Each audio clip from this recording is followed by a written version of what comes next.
ગઈકાલે ભારતની દીકરીઓએ મુંબઈના ડીવાય પાટીલ સ્ટેડિયમમાં ઇતિહાસ રચી દીધો.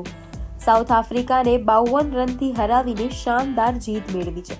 સમગ્ર દેશમાં હજી તો દેવ દિવાળીના ફટાકડા ઠર્યા ન હતા ત્યાં વર્લ્ડ કપના ઘર આંગણે આવવાની આતિશબાજીઓ થઈ હતી. સમગ્ર દેશવાસીઓની છાતી ગજગજ ફૂલી હોય તેવું વાતાવરણ સર્જાયું હતું. દરેક સોશિયલ મીડિયા પર એક જ ન્યૂઝ અને ચહેરા પર ખુશી ન સમાતી હોય તેવા દ્રશ્યો સર્જાયા હતા. દેશની આ ટીમને લોકોએ દેશભરમાંથી શુભેચ્છાઓ આપી છે અને આ ઐતિહાસિક જીત બાદ એક્સ સોશિયલ પ્લેટફોર્મની રીચ 456% વધી ગઈ હોવાની તેમણે ટ્વીટ પણ કરી છે.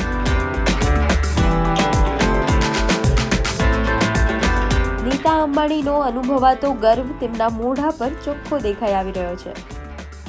વિરાટ કોહલી, ગૌતમ ગંભીર અને બીજા અનેક ક્રિકેટ જગતના સ્ટાર્સે ટીમને શુભેચ્છાઓ આપી હતી.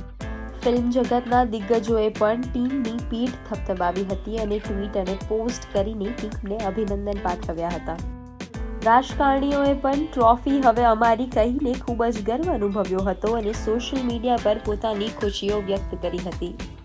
સાથે દેશભરના દરેક ક્રિકેટ પ્રેમી હોય કે ન હોય પણ તેમના માટે પણ આ પળ ખૂબ જ યાદગાર રહ્યો હતો.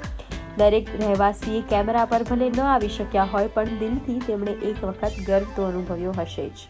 हम लोग जो है हमारी गर्ल्स टीम ने लेडीज टीम ने बहुत अच्छा मैच खेला और जीत दिलाई. इसके लिए हम इंडिया टीम को बहुत बहुत शुभकामनाएं और देते हैं. और आज ये हमारा 25 साल का जो लक्ष्य था वो पूरा हुआ 25 साल के नाम मेरा मयंक द्विवेदी है. आज हमारी भारत की जीत विजय जीत हुई है, बहुत बड़ी जीत हुई है जिसका जश्न मना रहे हैं हम लोग. बहुत गौरव की बात है. जितना भी हम लोग खुश हुए कमी है खुशी की और जश्न मना रहे हैं. इसी तरह विजय होती रहे.